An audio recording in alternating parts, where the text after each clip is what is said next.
गोपियों ने क्या देखा कि एक भंवरा भिनभिनाता हुआ आता है और राधिका रानी के चरणों की ओर जाने लगा। क्यों?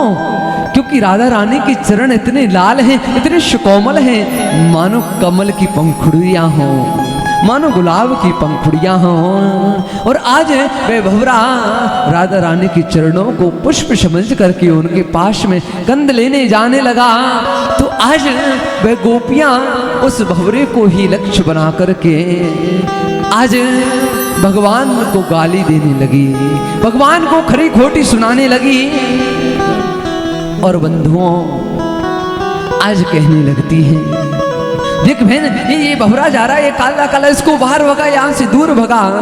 क्योंकि एक काला और आया था पहले, एक काला और आया था, इसके जैसा ही वो भी, ये सब काले काले छलिया होते हैं।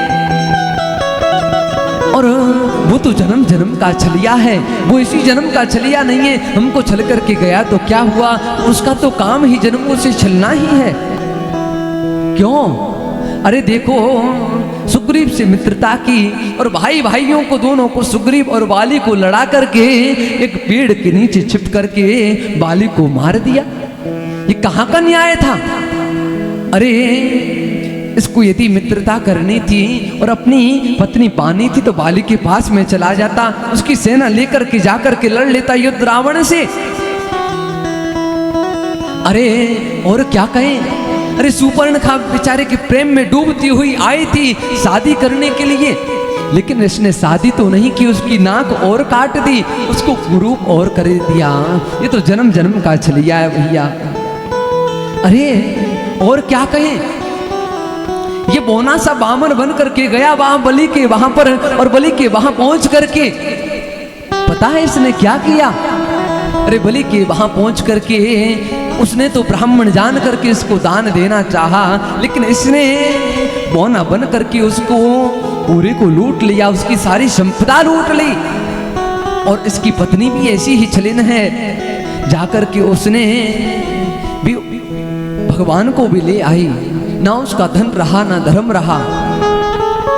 बंधुओं जब गोपियों की इस प्रकार की बातें आज उद्धव ने सुनी तो उद्धव तो आश्चर्यचकित रह गया।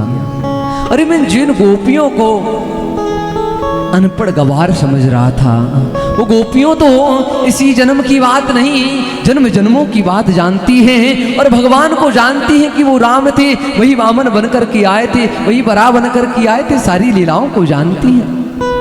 उनको क्या उपदेश करूं? बंधुओं आज उद्धव राधा रानी की उन गोपियों के चरणों में लेट गया और प्रार्थना करने लगा कि धन्य है गोपियां आपकी भक्ति, धन्य है आपका प्रेम कृष्ण के प्रति। और आज खूब कहने लगा, खूब बढ़ाई करने लगा गोपियों की। लोग अनुष्ठान करा करा करके थक जाते हैं, लेकिन भगवान कृष्ण में भक्ति नहीं कर पाते, भगवान कृष्ण में प्रेम नहीं कर पाते हैं। लेकिन धन्य हो गोपियां तुम्हारा प्रेम, धन्य है गोपियां तुम्हारा प्रेम, जो तुम भगवान को दूर होते हुए भी भगवान को निरंतर याद कर रही हो, उनकी याद में तड़प रही हो, उनकी याद में रो रही हो।